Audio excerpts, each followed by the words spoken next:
I came here this morning, not really expecting to do any filming, but I was walking past the local Hu Tieu shop, and it's normally really, really busy here. Yeah, I was planning to film here probably tomorrow or the day after, but looks like I'm going to jump in now. Have a go.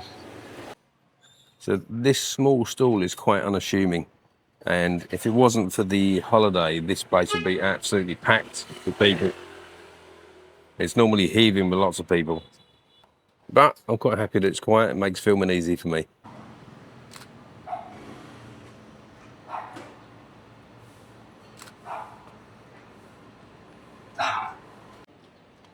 Okay, let's have a look at what we got here. So,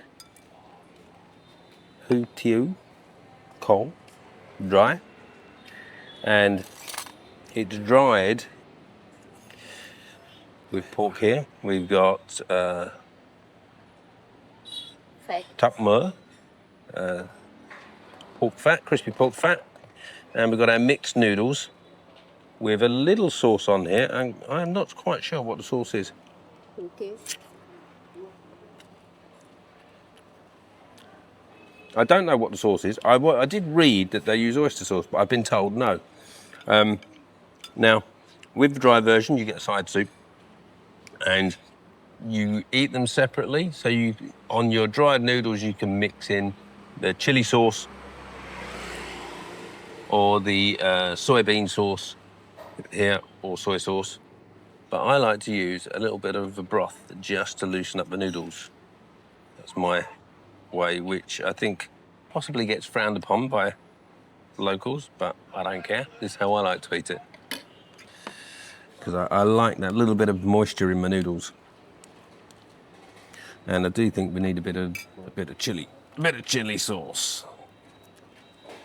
Can't go wrong with a bit of chili sauce.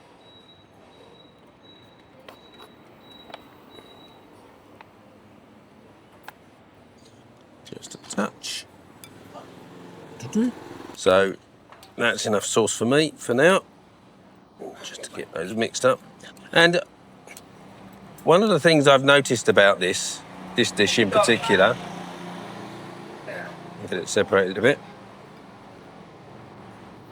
One of the things I have noticed is when I've eaten this, it has a very sort of Chinese feel to it, a Chinese taste.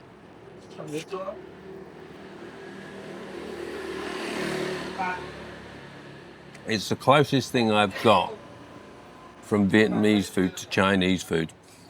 As soon as you mix it together to make the wet version, it's very Vietnamese. But when you have it dry like this, it feels very Chinese. Maybe that's just me. But yeah, the mixed noodles, so you got standard mee here, and then you've got your rice noodles here as well. And actually, quite like this version. I prefer this to the wet version.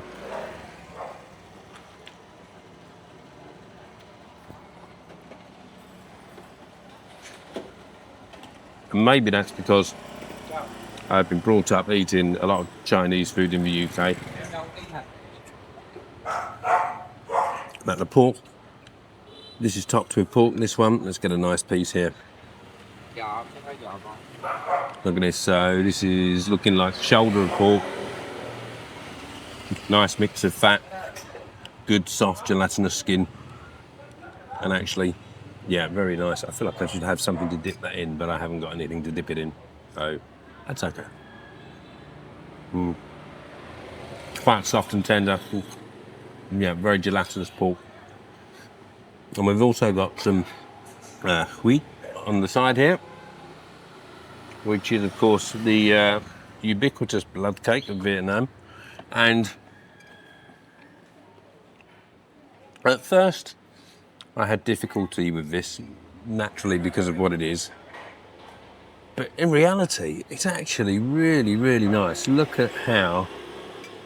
All right, let me get it on there. Look at how soft and delicate it is. When I just press that, how soft and delicate it is. And actually, yes, it's slightly rich. If you think about what it is, blood is full of vitamins, full of iron, Not that I need iron, I have too much iron, but it's good, healthy food. Very little fat, I think. And actually a very clean, smooth taste. I can't liken it to anything else. It is like eating jelly, but savoury jelly. But it's a really good food, and I think everyone should be eating it more. How much of it do we waste? I don't know what we do with it in the West.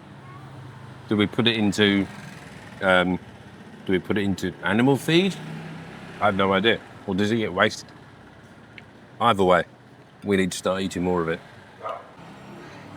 Now, I love this street side dining, as you know, and it's not always